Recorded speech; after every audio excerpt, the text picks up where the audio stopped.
Čaute, takže vítam vás vo svojom podcaste Príbeh otca. Ja som Karol, vítajte, sledujte, rozoberieme si prvú tému.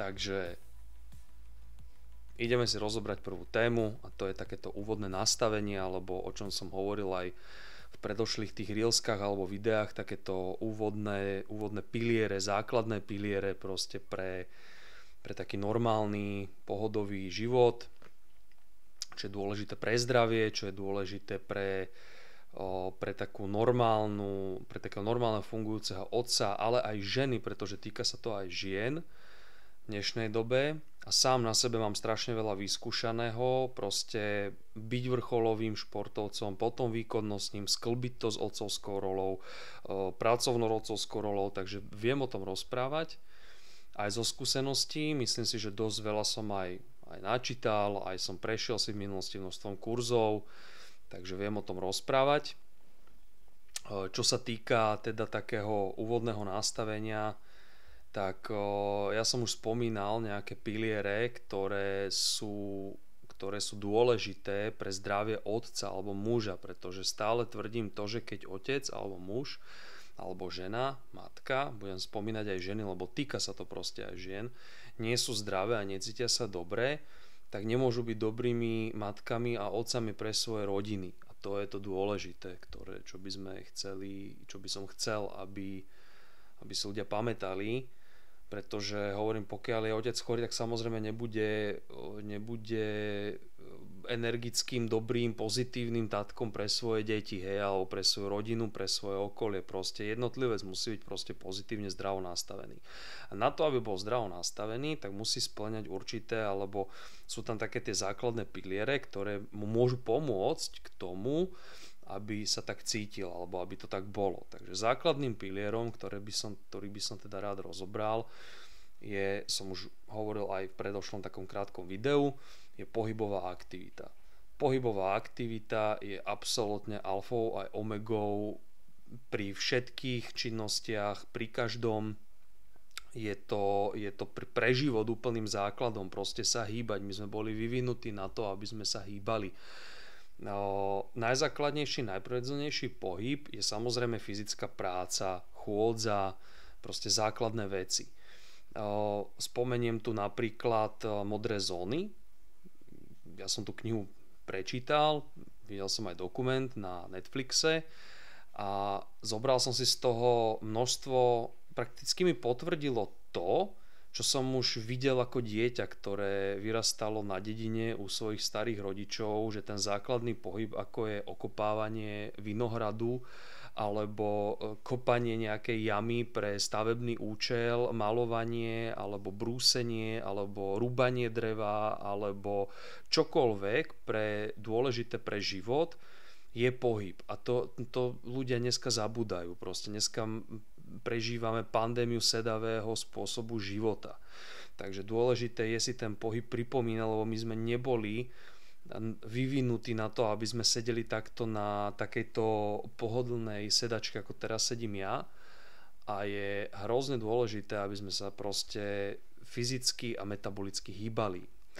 Takže dôležité je si stanoviť, že čo by som chcel robiť, zhodnotiť si, aké mám možnosti pohybu. To je taká prvá vec v rámci, lebo každý sme individuálny, každý máme inú robotu, každý pracujeme na smeny, každý pracujeme iným spôsobom, ale začať proste robiť niečo pravidelne. Pokiaľ, ja neviem, poviem príklad, hej, každý si to musíte sami riešiť, ale pokiaľ žijem v meste, v byte, chodím do roboty od do a žijem proste typickým mestským životom, tak jednoducho aspoň si nejakú športovú aktivitu dám, alebo základnú pohybovú aktivitu. Pokiaľ mám rodinný dom, je to super, lebo tam je tej základnej pohybovej aktivity veľa a čokoľvek si pridám navyše, ako napríklad nejaký šport ešte k tomu, tak to je extrémne dobré, akože to je fakt taký základ. A ja som si, ako som spomínal, ja som tam vyslovene tí ľudia, čo sa dožívali aj tej dlhovekosti a boli pomerne dlho pozitívni a zdraví, splňali to kritérium toho pohybu, budem to hovoriť všeobecne pohybu, a vidím to aj na svojom starom otcovi, už má cez 80 rokov, je v perfektnej forme, musím zaklopať a stále funguje a pracuje. Ale na základe toho si myslím, že to je tým, že stále celý život pracuje, že zamestnáva myseľ, robí niečo, majstruje a stále. Vidím to aj na svojom svokrovi, že proste celý život pracuje, aj fyzicky, aj je aktívny, je kutil, proste vidím to na týchto starších generáciách a to by sme si mali zobrať, si myslím, takéto ponaučenie malé, my muži dnešnej doby, že mali by sme sa hýbať. Ja som mal to šťastie, že ja som bol športovo odchovaný, vrcholovo a výkonnostne a proste ja som to mal ako takú vojnu, by som povedal, že som musel chodiť na tréningy, musel som spĺňať proste všetky tie športové kritériá, takže ja som mal pohybu od malička. Bolo to do mňa vštepované. Takže to je také prvé dôležité. Vštepujte to aj svojim deťom, vštepujte to sebe, aby ste sa hýbali. Čokoľvek sa ráta. Prechádzka s rodinou, bajkovanie s rodinou, plávanie, máme sezónne športy, krásne sezónne športy, lyžovanie, korčulovanie. Čokoľvek, čo je pohyb, tak sa ráta. Proste určite lepšie ako sedieť doma, byť v robote sedieť a byť doma. Proste to je dôležité. Tých pohybových aktivít je strašne veľa, každý si nájde. Ja nehovorím teraz, že musíš ráno stávať a musíš ísť do fitka a musíš makať a proste každý deň alebo štekdy 5 krát do týždňa. Nie, úplne nájdi si, čo ťa baví, striedaj si to. Napríklad poznám množstvo ľudí starších odo mňa, ktorí proste si striedajú tie pohybové aktivity a udržuje ich to v perfektnej kondícii. Napríklad jeden deň idú plávať, keď je sezóna, potom idú na bike, keď není až tak horúco, alebo proste čo ich baví, idú, alebo majú partie, s ktorými sa stretávajú a robia nejaký hokej, futbal, florbal, tenis, nejaký parťák, ale proste je toho hrozne moc. A všetko sa ráta, ešte raz to zopakujem, proste všetko sa ráta, aby sme to telo udržovali proste v pohybe, aby sa premazávali kĺby, aby sme mali zdravé srdce, aby sme mali zdravý mozog, všetko so všetkým súvisí. Nechcem tu teraz spomínať presne nejaké benefity a vyťahovať tu nejaké veci z medicíny, lebo jednak keď si chcete pozrieť, aký vplyv má pohybová aktivita nejaká na zdravie človeka, tak si proste pozrite mnou veľmi obľúbeného Borisa Bayera, ktorý to krásne čo najodbornejšie erudovane vysvetlí. Hej. Takže ja sa nebudem hrabať do tej sféry, viem to, nakoľko som čítal jeho knihy, aj iné knihy iných medikov a sám som prešiel kurzami, ktoré boli hovorené ľuďmi, ktorí boli vysoko študovaní, ale nechcem to tu hovoriť, lebo to zbytočne. Poviem vám to ako normálne, ako na pive, hej, ja pivo nepijem, ale poviem vám to ako na pive, alebo vám to poviem takto parádne, ako pri káve. Takže takto. No a proste jednoducho, keď sa nehýbeš, tak nie si tak tie procesy v tele sa proste zastavujú, chradne to telo, nie je to v poriadku. Takže toto, keď by si zhodnotil, že ak máš čas a čo vieš robiť, ako prispieť do života pohybom a kedy je dôležité. Daj si krátke ciele, daj si napríklad, že 2-krát do týždňa, alebo že raz do týždňa vôbec skúsim, to uvidím. Potom skúsim niečo iné, proste treba skúšať.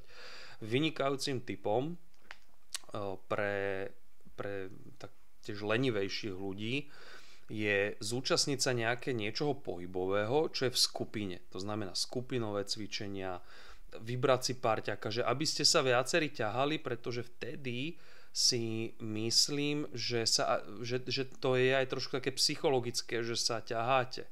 Keď sa ti proste nechce, si unavený a parťak povie, poď, čo si ja knedla, čo si ja gony, fíšku, zídeme, makáme proste, nejdem sa, vieš, proste sa ťaháte normálne, jak ľudia. Proste nebuď a knedla, ideš, vieš. No a to To je dôležité, lebo taký napríklad typ tréningu, keď idete spolu, má aj viac benefitov. Nielen, že sa hýbeš, ale aj sociálne, psychologické benefity, že proste si s tým človekom pokecať, niečo si poviete, proste je to super. Ja by som to určite neváhal, proste máte rovné skupinové cvičenia, od bojových športov fakt je toho strašne moc. Stačí proste nájsť, vyhľadať si. Prípadne keď si nevieš vyhľadať, tak myslím si, že žijeme toto je tá pozitívna vec dnešnej doby, ChatGPT, že si nahráš proste správu, že kde sú skupinové tréningy, alebo napíšeš, čo potrebuješ a on ti vyhodnotí nejaké pohybové aktivity skupinové v rámci proste tvojho mesta, kde sa môžeš zúčastniť a môžeš tam fungovať. Čo sa týka tohto pilieru, to je taký základ. Takže odporúčam, určite si niečo vyber, pracuj, pokiaľ máš rodinný dom a pracuješ na tom rodinnom dome a robíš fyzicky a robíš v záhrade, alebo máš prácu, ktorú robíš fyzicky, tak super, ten prvý bod je splnený preto, aby som metabolizoval, hej. Správnym spôsobom celé telo a tým pádom tie funkcie budú fajn. Tak povedzme si teraz druhý pilier, čo je pre mňa veľmi, a to je výživová biochémia, ako ju nazývam ja, a ešte niekto veľmi známy. Mne sa to veľmi ľúbilo, tak som to prebral, priznávam sa, lebo to je veľmi pekné, že výživová biochémia, namiesto toho povedať, že dieta alebo strava, ale je to strava. Hej. To, čo príjmame do tela, je extrémne dôležité a tuto by som povedal úplne najotrepanejšiu poučku dnešnej doby, až najtrápnejšiu. Vyhýbajte sa ultraspracovaným potravinám. To je proste úplný základ. Ja hovorím, buďte sedliaci. Jedzte základné potraviny, vyberajte si základné potraviny a z toho si robte jedlá, ako to robili dlhé roky vzad. Kúpte si mäso, urobte si mäso. Robte pečené zemiaky, robte, rýžu, robte proste základné potraviny, ktoré sú pre nás vhodné, tak z tých si vyberajte. A z tých si vyberajte, čo by som povedal zdravšie, hej, akože také tie normality, hej, najmenej spracované. Takže zelenina, ovocie, úplne akékoľvek, pokiaľ nie si alergický, samozrejme nemáš nejaké obmedzenia, ale aj vtedy si vieš vybrať, pretože ja mám veľké obmedzenie napríklad a viem si vybrať vždy.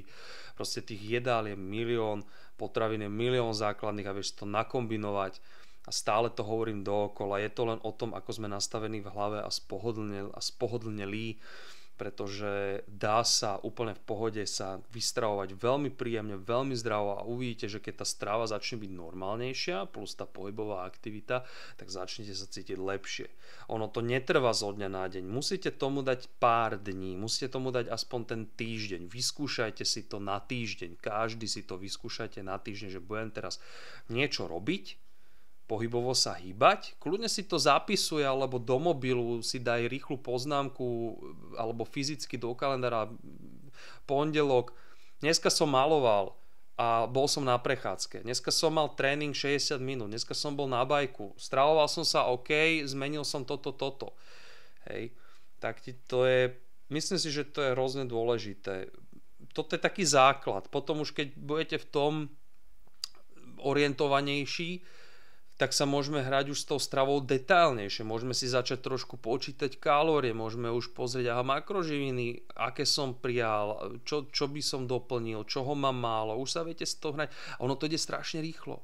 Ono to netrvá vôbec to netrvá dlho. Týždeň si vyskúšaj asi v tom, ak ťa to bude baviť, lebo samozrejme treba chcieť, to je to najdôležitejšie.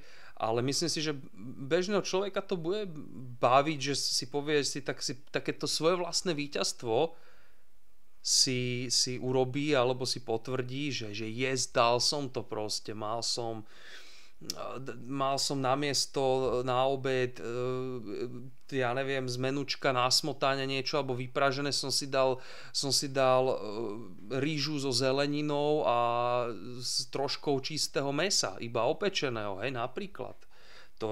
Sú to rozdiely, sú to benefity pre to ľudské telo, keď to proste zmeníte. Najmenej ultraspracovaných potravín je proste úplne by som povedal takým základným motom by to malo byť každého. Nehovorím o tom občas si ísť dať niečo do reštiky, absolútne, ja neviem, zobrať deti. Pre deti to je tiež, proste nebudem demonizovať teraz napríklad fast food McDonald, pretože aj ja ako dieťa som raz za uhorský rok išiel do toho Mekáču a bol to pre mňa krásny zážitok po psychologickej stránke, bol som tam proste v detskom kútiku, keď bol ten úplne prvý Mekáč na SMPčku, tak to bola úplná bomba a proste bol to úplne Amerika a raz za uhorský rok sme tam išli, ale bolo to raz za fakt dlhú dobu a nebolo to na týždennej báze. Takže tomuto sa proste vyvarujte, aby to nebolo na týždennej báze. Dajte si tú snahu. Tátkovia, várte, naučte sa variť, zoberte to od tej ženy. Ja milujem varenie, rád varím a proste to budem robiť aj ďalej. A vždycky si niečo vymyslím, napríklad aj večere.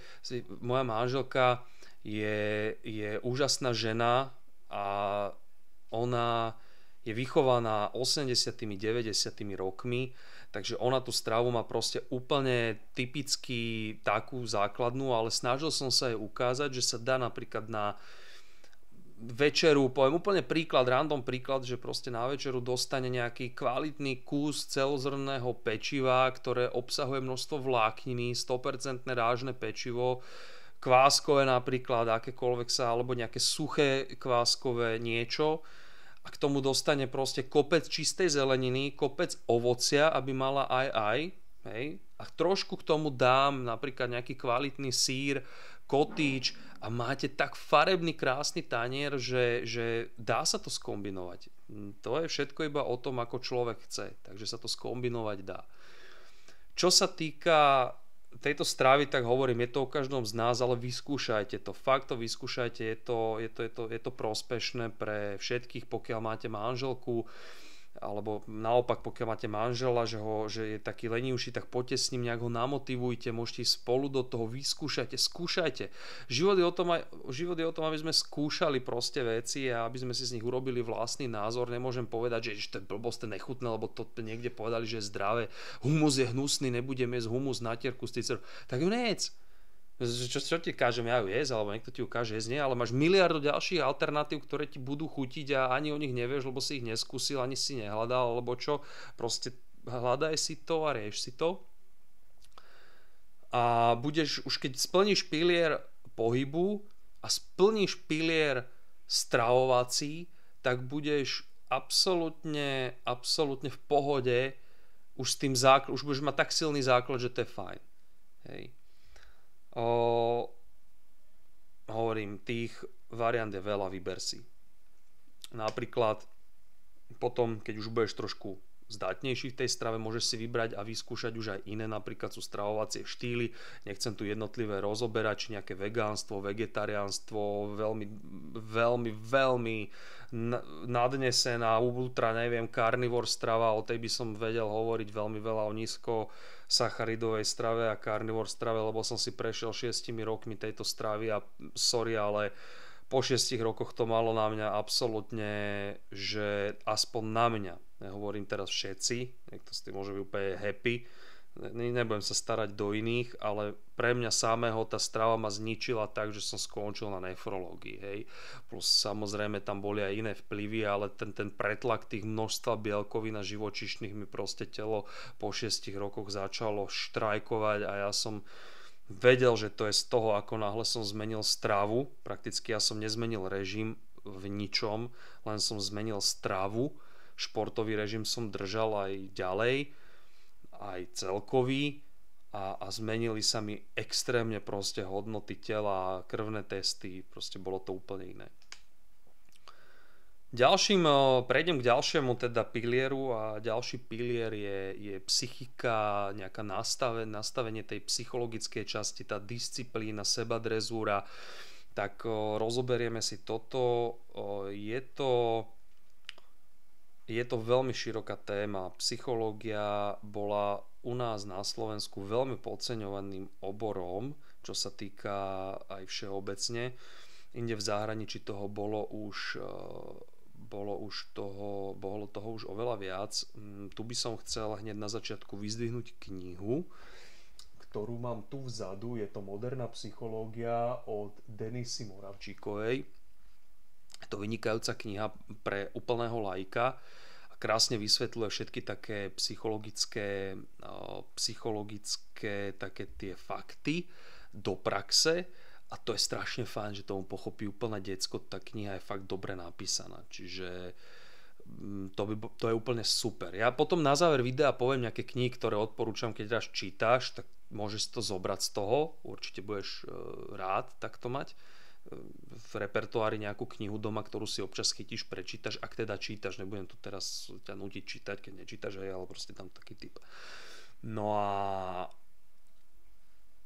ide o to, že my sme na Slovensku podceňovali túto psychologickú časť človeka, teraz sa to dostáva viacej do toho. Je dobré mať, každý by mal byť, si myslím, sorry, som sa zakoktal. Človek je tvor spoločenský, to znamená, že mali by sme byť v nejakej spoločnosti. Nemali by sme sa môcť uzatvárať do seba. Každý by mal aspoň mať jedného kamaráta, s ktorým si povieme veci, nejaké normálne, alebo s manželkou budujte vzťah, kde si môžeme povedať všetko, ja s mojou manželkou si môžem povedať absolútne všetko, ona vie o mňa úplne všetko, ja viem o nej všetko, je to dokonalé, pretože ja mám v nej takú oporu, že keď sa stane prúser, tak ona je prvý človek, za kým idem a jej proste o tom poviem a ona mi povie. Buď ma namotivuje, že ma zjazdí, alebo mi povie svoj názor, proste spolu to modelujeme, spolu prechádzame tak životom a to je proste úplne dôležité. Alebo keď nemáš proste takto, že nevieš sa rozprávať tak s manželkou o niektorých veciach, tak na to máš kamaráta alebo kamarátov, ktorým vieš povedať a oni ti povedia niečo a teraz je to fajn. Čiže byť proste v spoločnosti. A taktiež tu spomeniem opäť tie modré zóny, že tiež to bolo jedna z faktorov, alebo z možných faktorov nejakého dožitia sa pekného, dlhšieho veku, byť v tej psychickej pohode, dožiť sa dlhšieho veku v pohode, v dobrom zdraví. Tam významnú rolu zohrávala tá sociálna interakcia, to proste to sociálne, napríklad Taliani, tam bolo spomenuté Taliansko, jak tam krásne jedávali spolu ako rodina, rozprávali sa, tak dajte si to aj vy. Začnite tráviť proste tie obedy so svojou rodinou, buďte s nimi, rozprávajte sa, s deckami sa rozprávajte, buďte v takej, budujte proste tú psychologickú časť a základ a budujte to zázemie domáce. Keď žiješ sám, buduj si dobré priateľstvá s dobrým kamarátom, choďte, dajte si, že pravidelne pôjdete spolu jeden k druhému na obed, alebo si pôjdete na nejaký dobrý, normálny, zdravý, nespracovaný obed. Si pôjdete sadnúť, dáte si dobrú kávu, dobrý čaj, proste čokoľvek a prejdete sa, hoď je to 30 minút, ale dá ti to proste moc. Takže toto je dôležité. No a čo sa týka takého inšieho proste tej psychiky, toho nastavenia otca, alebo matky, ženy, tak je to aj ťažké pri deťoch, lebo častokrát sa vytáčame, alebo proste sme v nervoch, že robota, veľa toho a tak ďalej, ale ja nehovorím, že je zlé sa rozkričať a teraz vyplaviť to, lebo je to pre život potrebné a ja to veľakrát urobím, že proste zvýšim ten hlas, vykričím sa a potom mi to je ľúto. Hej. Ale urobilo to dobre aspoň mne, že som sa ja vykričal trošku, je to prirodzené, nie je to neprirodzené, takže je to súčasť života, hej, aj hádka manželská je súčasť života, aj byť, aj to, že skaráte deti, všetko to je úplne normálne. Ale treba si vždycky potom aspoň uvedomiť, že čo som mohol urobiť ináč, prípadne sa spýtam, že kurník, urobil som to dobre, ale viete čo, prepáčte, mal som ťažký deň a som už teraz OK, poďme niečo riešiť, hej, takže dá sa. No, čo sa týka takej sféry tej disciplinovanej k tomu tréningu a k tomu všetkému, tak tiež je to proste strašne o hlave. Keď chceš, tak chceš, keď nechceš, tak si knedla. Hej. Proste musíš chcieť a ten, kto niečo chce, tak to dosiahne. A keď to chceš veľmi, tak určite to dosiahneš, hej? Lebo si vždycky nájdeš nejaké cestičky. Nemusí to byť hneď teraz, ale môže to byť za nejakú dobu dlhšiu. Hej? Čiže treba byť aj trpezlivý, netreba sa za ničím extra ponáhľať, ale treba proste chcieť napríklad aj to od tej pohybovej aktivite, ako som hovoril na začiatku, pri tom prvom pilieri, tak treba proste byť trpezlivý, ale treba chcieť od seba vnútra, že áno, chcem teraz takto nastaviť, chcem to skúsiť a budem na to pozitívne pozerať, nebudem z toho vyhodnocovať negatíva, nebudem to brať negatívne, proste je to takto, ako to je a takto ber. Hej. A myslím si, že takto by sa mal brať asi aj ten život, že je taký, ako je, raz sme hore, raz sme dole, raz je ťažký deň úplne na prd, že extrémne, ale aspoň si na konci dňa toho povedať, aj keď umelo, ale poviem si, teraz bolo zle a bude lepšie. A dobre, lepšie môže byť za mesiac, ale potom si poviem za ten mesiac, že ty kokos, mal som pravdu. Takže je to proste život, ale treba byť psychicky nad vecou, netreba prepadať rôznym panikám, nejakým extrémnym depresiám, nejakým negatívnym myšlienkám, na to máme aj tie sociálne interakcie, aby sme sa s niekým posúvali vpred, aby sme neboli fašírky a knedle v hlave a proste fungovali nejakým normálnym spôsobom. Takže tá psychika zohráva v roli rodiča veľkú dobu, lebo keď rodič není proste vyrovnaný sám so sebou, tak nebudú vyrovnaní ani jeho deti a nebude to vyrovnané vôbec doma. Myslím, že takíto ľudia, ktorí nie sú vyrovnaní, by nemali mať vôbec deti. Je to môj možno krutý názor, ale je to môj názor, pretože musíš byť na to psychicky, myslím si, že v nejakej normalite, rovnováhe, akože čo je to normalita, hej, ale proste musíš byť v nejakej rovnováhe, aby si bol normálnym nejakým priemerným človekom, aby si mohol vychovávať tie deti. Už to, že vychovať, ak ich vychovávaš, a to sa naučíš proste. Nemôžeš povedať, že aj milujem vetu, že ešte není vhodná doba. Ako kedy bude vhodná doba, počúvaj. Počúvaj, kedy bude vhodná doba, sa ešte spýtam. Že to neplánuješ. Keď cítiš, že máš toho partnera, ktorého miluješ a chceš si s ním založiť rodinu, tak si s ňou proste tú rodinu založ a máte to dieťa a pokiaľ jediná vec, čo v dnešnej dobe je dôležitá, sú financie, čiže pokiaľ proste normálne zarábate obidvaja, žena má niečo odpracované, poviem príklad, a muž normálne má stabilnejšiu robotu, tak tam na čo budete čakať, prípadne, ako jasné, sú tam nejaké osobné, každý má nejaké iné útrapy, že môžu tam byť nejaké vážnejšie, že prečo nie, hej, teraz, že radšej neskôr, alebo fixnime si, že nejaké bývanie alebo niečo, nechcem tu do detailov, ale chápete ma proste, že je to požehnanie v dnešnej dobe, je to úžasné, aby som nemenil, aj keď častokrát si hovorím, že je to náročné, proste časovo náročné, 2 malé deti, pre manželku, pre mňa, ale snažíme sa byť psychicky proste nad vecou, stále s tým bojovať, keď je horšie, povieme si, bude lepšie a snažíme sa byť s tým v pohode. Takže hovorím, tá psychika zohráva v roli životnú rolu veľmi dôležitú proste, lebo keď sa necítiš dobre a nie si šťastný, tak si myslím, že to je problém. Takže tak ja dám teraz taký mimotip, taký napríklad, že určite si seansu, akú mám ja s manželkou, a robíme to vlastne už 7 rokov, a tá seansa pozostáva z toho, že proste máme určitý režim, kedy deti teda dávame spať, hej. A večer máme čas iba pre seba s manželkou a my si vždycky pozrieme nejaký dobrý seriál, alebo sa porozprávame chvíľu, alebo kecame pri tom seriáli, alebo nejaký film, vždycky si proste niečo nájdeme. Ja pripravím proste ja vtedy večeriam aj, čiže ja si pripravím proste tácku, kde proste je nejaké dobré pitie, kde sú nejaké oriešky, kde je niečo fajn a spolu proste máme takú seansu, je to len naše a nikým si to nikdy nedáme zobrať, takže je toto úplne také, že urobte si to. Aj keď som žil sám, že som nemal tú ženu, že som žil sám so sebou v podnajme, tak každý večer som proste mal svoj seriál alebo svoje niečo, pritom som vždy večeral, alebo som čítal knihu, dokonca som mával každý štvrtok, som to volával, že štvrtkové čítacie seansy, bol som sám so sebou a chodil som do knihkupectva. Tam som si objednal čaj a tam som popíjal čaj a hodinu som si čítal. Hej. Čiže tá psychohygiena je hrozne dôležitá, také tie seansy, takže si ich zaraďte do života akékoľvek, ale určite ich vysoko odporúčam. No a ešte povieme si takéto nejaké, som povedal, že na základe toho, že si povieme, že toto takto si dáme, tak už urobíme prvý krok k tomu, aby sme si urobili režim. To je v dnešnej dobe chýba režim ľuďom aj. To tiež chcem spomenúť, že ja som ten režim mal, lebo som vrcholovo športoval a musel som vedieť proste, že tedy idem na tréning, vtedy idem do školy, čiže ten harmonogram, režim, časová disciplína bola u mňa úplne alfa aj omegou a ja som to proste musel robiť. Čiže ja som si krásne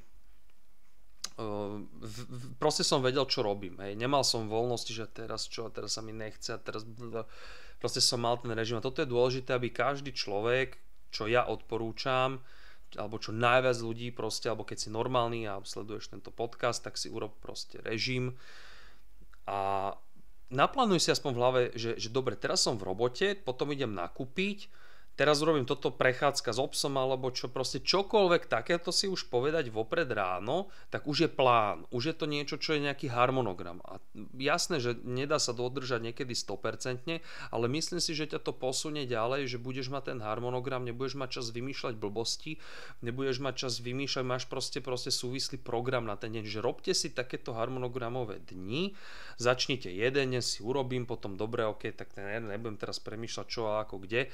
Ale postupne sa dostanete k tomu, ako ja napríklad, že ja už ten harmonogram presne viem, čo kedy, ako robím, kedy, čo treba urobiť, kam treba ísť, čo a mám proste vyplnený ten čas. Takisto to má aj moja manželka, máme to aj my v našej rodine, čiže vlastne nemáme nejaké hluché miesta. Občas je taký deň, že teda máme voľno, že sme doma, že teda čo, ale vždycky si niečo vymyslíme, že tak teda poďme dneska tam a poďme toto robiť, toto treba urobiť. Takže toto je to dôležité.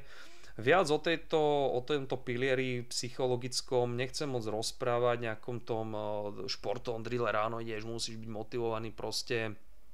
O tom sa môžeme bať v nejakom kratšom podcaste alebo v kratšej epizóde.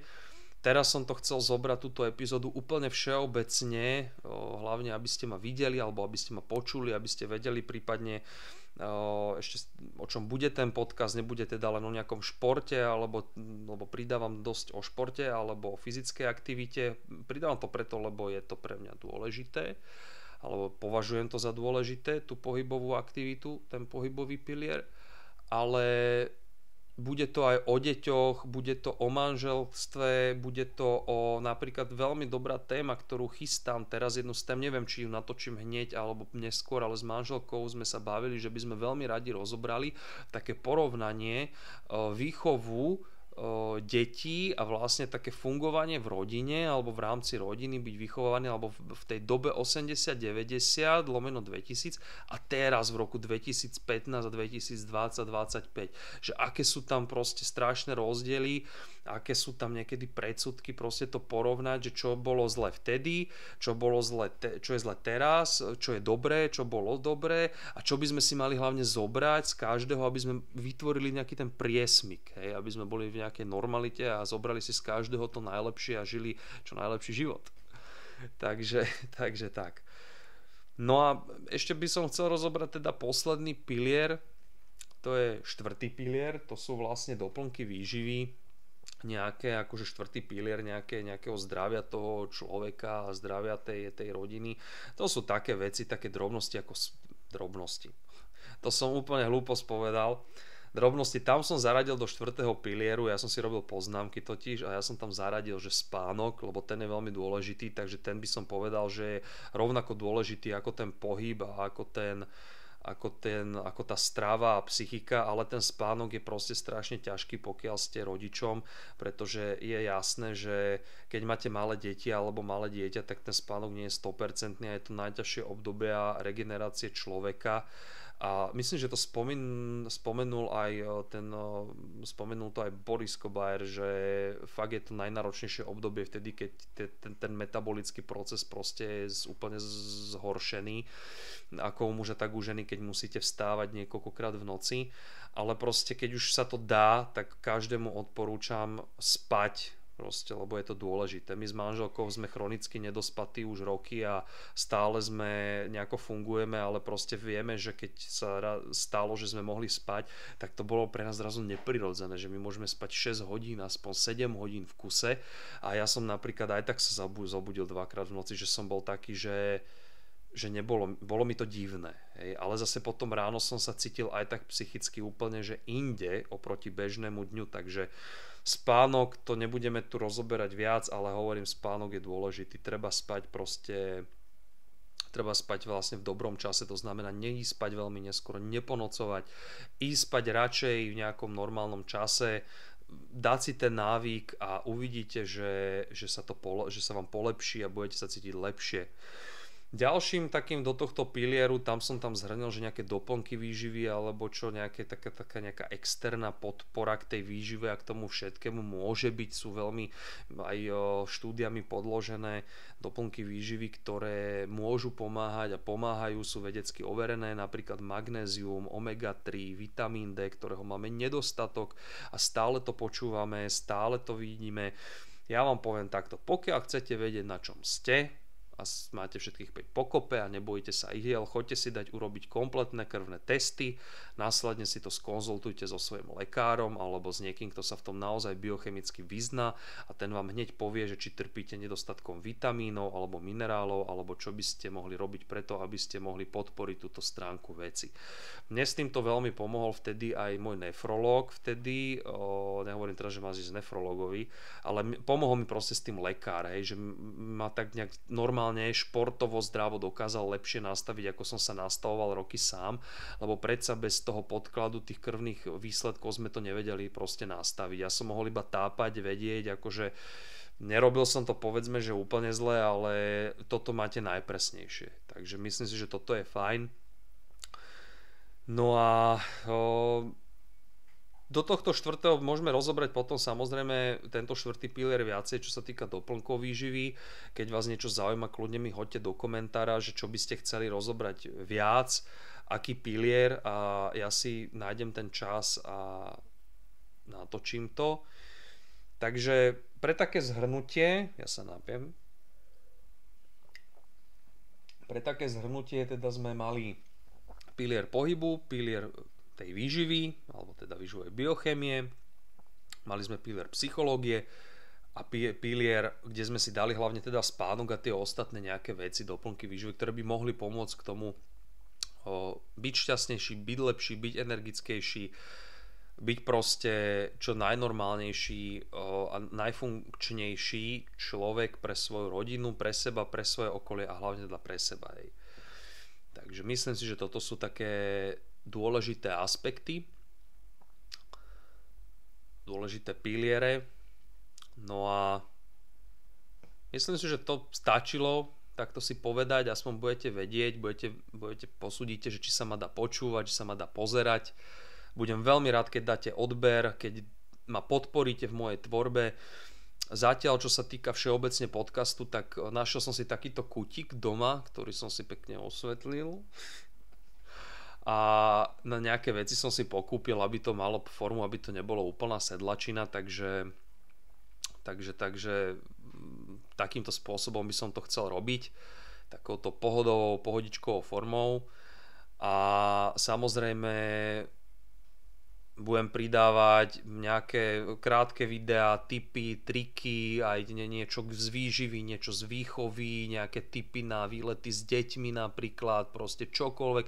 Chcem to proste robiť, budem to dávať na ten Instagram, budem to robiť na tie shorty, budem to robiť tak, ako mi čas trochu dovoluje, pretože predsa áno, mám 2 deti, mám rodinu a mám aj prácu, ktorej sa venujem a ja potrebujem, toto je na mojom prvom mieste, plus mám svoje tréningy, ktoré robím každý boží deň, lebo som bývalý teda vrcholový, už výkonnostný športovec, to som už hovoril, tým sa nechválim, len je to fakt proste, aj ako vojak mám proste tie tréningy, takže ja mám nejaký svoj život, ale budem sa snažiť proste vždycky z toho života pozbierať proste tie svoje praktické skúsené vedomosti a poznatky a dať ich vám, aby ste sa dobre naladili, aby ste si vypočuli niečo príjemné, aby ste si z toho zobrali niečo, keď už len si z tohto celého podcastu zoberieš, že prvý pilier pohyb, aha, idem niečo, skúsim toto, tam, toto, hento. Už to je pre mňa úspech a budem sa strašne tešiť, že niekomu som mohol pomôcť v tom, že sa začal aspoň hýbať, že nesedí na zadku, Takže si každý môžete niečo zobrať z tohto celého prvého dielu podcastu. Budem veľmi rád, keď teda ma budete sledovať ďalej. Najbližšie plánujem aj zaradiť teda rozhovory, teda plánujem rozhovor s mojou pani manželkou, budeme to robiť spolu A hovorím, čokoľvek vás nápadne, nejaká téma rozobrať konkrétnejšie, píšte mi do komentára, ja si to rád prečítam, píšte mi kľudne mi napíšte pod hoci čo tam bude, tak mi napíšte, čo by vás zaujalo a ja vám to velice rád pripravím, natočím. Čo sa týka, pýtali sa ma nejakí ľudia, že či pôjdem, ma poznali, že či pôjdem do takej tej odbornejšej sféry, lebo ja veľmi rád mám takú odbornejšiu sféru, keďže som sa aj dlhé roky živil ako kondičný tréner, coach a taký výživový poradca, že som to spojil do takého celku, tak nechcem ísť úplne do takej sféry, lebo tá sféra je veľmi špecifická. Myslím si, že toho je už strašne moc tých podcastov a taká štúdia ukázala, že vplyv fyzickej aktivity, ja to spomeniem, lebo je to proste daný fakt, ale pretavím to proste do tej praktickosti normálneho človeka a dňa, čo si myslím, že je úplne najzaujímavejšie. A ešte jedna posledná vec, teraz to bude k prvému pilieru tréningy a pohybová aktivita. Demonizovali sa tu dosť často, čo mňa vytočilo, rané tréningy na lačno. Počúvajte, vy neriešte, kedy cvičte, kedy máte čas a vôbec sa hýbať a neriešte teraz, že Ježiš, teraz mi povedali, že a toto je zle, lebo nebudem výkonný. Keď si v živote necvičil, tak výkonný nebudeš, ti povedať ani po obede, ani vôbec. Budeš rád, že urobíš pár klikov, nejakých ľahsedov, urobíš základné cvičenia. Proste chod cvičiť, keď máš čas. Ja obľúbujem strašne, robím to dlhé roky tréningy ráno na lačno, lebo benefitom je, že získaš takú sebadisciplínu, ktorá ti chýba, že proste ráno vstať, nachystať sa, deň predtým si pripravíš veci a ideš cvičiť. Presne vieš, čo ideš ráno robiť, krásne ťa to naštartuje do dňa, keď si to ešte spojíš so sprchou po tréningu, tak úplná pecka, akože. Hej, nejaký ten proste biohack, hej, nejaké som to moderné slovíčko, ja to proste ja to hovorím, že dáš si sprchu studenú a neriešiš, či je to biohacking, proste si to urobil, asi sa tak kvázi otužoval, hej, takže ja som rád klasickým človekom, takže si proste dáš studenú sprchu a po tréningu wow, pecka ideš, proste nabitý energiou do práce, asi pozitívny. Takže nerieš to, proste cvič, kedy ti je dobre. Ja napríklad sa necítim úplne komfortne už po tých rokoch, keď cvičím po obede, tak cvičím proste vždycky ráno. Robím to ráno, že si privstanem, čiže má to veľa benefitov, že mám režim, privstanem si, teda nevyspávam, idem cvičiť, a potom mám čas celý deň riešiť robotu, rodinu, mám čas pre toto, takže to je strašný benefit ísť proste napríklad ráno a má to aj benefity napríklad, ktoré som chcel spomenúť, že napríklad ľudia, čo majú aj problém alebo sa začínajú hýbať, majú nadvahu ale majú trošku aj tú inzulínovú senzitivitu horšiu, tak tieto tréningy na lačno im ten metabolizmus v tomto smere nabudí tú inzulínovú senzitivitu, pošteglí, aby ten inzulín lepšie fungoval v tom tele a je to lepšie. Potom pri spracovaní prijatej potravy, cukrov, pri spaľovaní tukov je to úplne že parádne ísť na lačno na tréning. Maximálne čo teda ja si dávam ešte pred tréningom je čaj, bylinné čaje sú super, tie obľúbujem, nedávam si kávu, ale dávam si čaj a prípadne si dám ešte, ja ako teda športec si dávam aminokyseliny predtým, taký komplex teda aminokyselín a dávam si aj kľudne spomeniem doplnok výživy kreatín, ten si dávam v obmedzenom množstve, dávam si úplne štipečku ráno a štipečku po tréningu a to mi stačí, to mám v rámci jedla, to mám fakt, že v rámci jedla. Takže takto nedemonizujte proste, alebo neverte demonizovaniu úplne nejakých vecí, buďte proste v normalite a radšej si to vyskúšajte na sebe, aspoň 5-krát, 4-krát, 3-krát a máte tu svoju vlastnú skúsenosť, ktorú vám nikto nemôže zobrať. Takže ja sa s vami dneska lúčim, majte ešte pekný víkend, ktorý nás čaká alebo máme pred sebou. Ja sa budem snažiť dať tento podcast čo najrýchlejšie von, takže sa teším na ďalšie videá. Čas práci.